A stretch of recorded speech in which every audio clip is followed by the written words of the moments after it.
PM Netanyahu ने खींची red line, unity government का हुआ गठन, भारत सरकार ने की ऑपरेशन अजय की घोषणा। नमस्कार, मैं आपके साथ नलिनी सिंह पालीवाल, एपीएन न्यूज देख रहे हैं आप। क्या है इनसाइड स्टोरी, जानिए मेरे साथ इस स्पेशल रिपोर्ट में। इजराइल हमास जंग का आज छठा दिन है। बुधवार को इजराइल में हमास के खिलाफ वॉर कैबिनेट या यूनिटी गवर्नमेंट बन गई है। ऐसा 1973 के बाद पहली बार हुआ है। यूनिटी गवर्नमेंट यानी ऐसी सरकार जिसमें सभी पार्टियां शामिल हैं। ये जंग के वक्त बनती है। टाइम्स ऑफ इजराइल के मुताबिक वॉर कैबिनेट में 3 मेंबर्स हैं। नई सरकार में विपक्षी पार्टी को भी शामिल किया गया है। कैबिनेट में प्रधानमंत्री नेतन्याहू, विपक्षी नेता बेनी गैंटेज और मौजूदा डिफेंस मिनिस्टर यो गैलेंट रहेंगे। दूसरी तरफ दुनिया भर से हजारों इजरायली जंग में शामिल होने के लिए अपने वतन लौट रहे हैं। ग्रीस से लेकर न्यूयॉर्क तक एयरपोर्ट पर इजरायलियों की भीड़ है।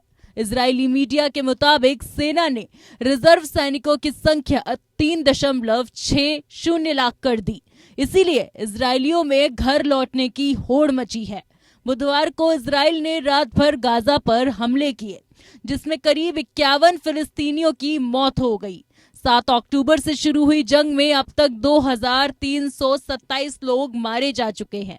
इनमें से करीब 1200 इजरायली हैं। अब तक करीब 1127 फिलिस्तीनियों ने भी अपनी जान गंवा दी है।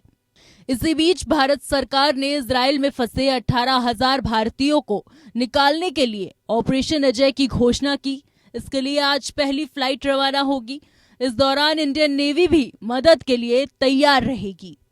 विदेश मंत्री एस जयशंकर ने कहा कि भारत सरकार ऑपरेशन अजय के तहत भारतीयों को वापस लाएगी। जो भी वापस आना चाहे आ सकता है। इजराइल में भारतीय राजदूत ने बताया कि पहली फ्लाइट से भेजे जाने वाले रजिस्टर्ड लोगों की जानकारी ईमेल कर दी गई है।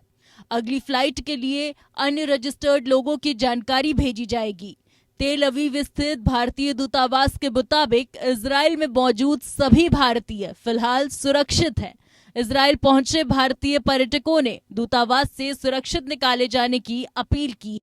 इजरायली पीएम ने बीते रात टेलीविजन पर अपने संबोधन में कहा कि हमास के आतंकियों ने युवा महिलाओं के साथ बलात्कार किया, युवा लड़कों और लड़कियों को गोली मारी। नेतन्याहू ने कहा कि हमने लड़कों और लड़कियों को बंधे हुए देखा, जिनके सिर में गोली मारी गई थी। पुरुषों और महिलाओं को जिंदा जलाया गया। बता दें कि अब तक की लड़ाई में इजराइल और हमास दोनों के कम से कम 2300 लोग मारे गए हैं। उन्होंने कहा कि हमास की यह हरकत अब माफ करने लायक नहीं है। अब कोई जिंदा नहीं बचेगा। नेतन्याहू ने घोषणा करते हुए कहा, यहूदी राष्ट्र इजराइल अब एक है और अब इसका नेतृत्व भी एकजुटता के साथ होगा।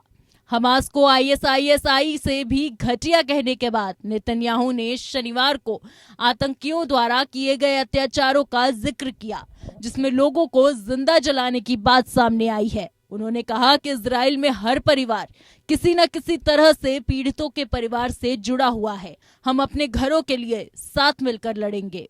नेतन्याहू ने बताया कि उन्हें विश्व स्तरीय राजनेताओं का भी समर्थन मिला है। इजरायली पीएम ने घोषणा करते हुए कहा कि हम आक्रामक हो गए हैं। हमास से जुड़े प्रत्येक सदस्य की मौत तय है। नेतन्याहू ने कहा कि पूरा इजराइल अपने सैनिकों के साथ खड़ा है और अब इजराइल की जीत होगी। रक्षा मंत्री बेनी गैंट्स ने कहा, हम सब एक हैं। हम सभी इस संघर्ष में जुड़े रहे हैं। यहाँ केवल एक ही शिविर है और वे इजराइल राष्ट्र का शिविर है। उन्होंने आगे कहा कि नेतन्याहू के साथ ये नई साझेदारी राजनीतिक नहीं बल्कि भाग्य की साझेदारी है। Bureau report, APN.